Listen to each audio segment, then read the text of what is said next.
নমস্কার, আমি দীননাথ সামন্ত একটি স্বরচিত কবিতা পাঠ করছি।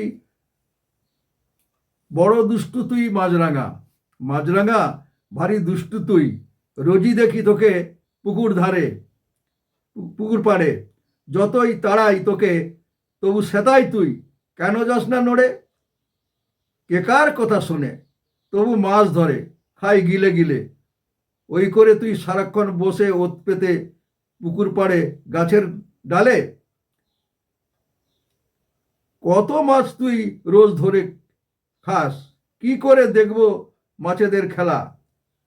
বড় আমি শুধু একা একা, তাই মাছ খেলা দেখি দুই বেলা।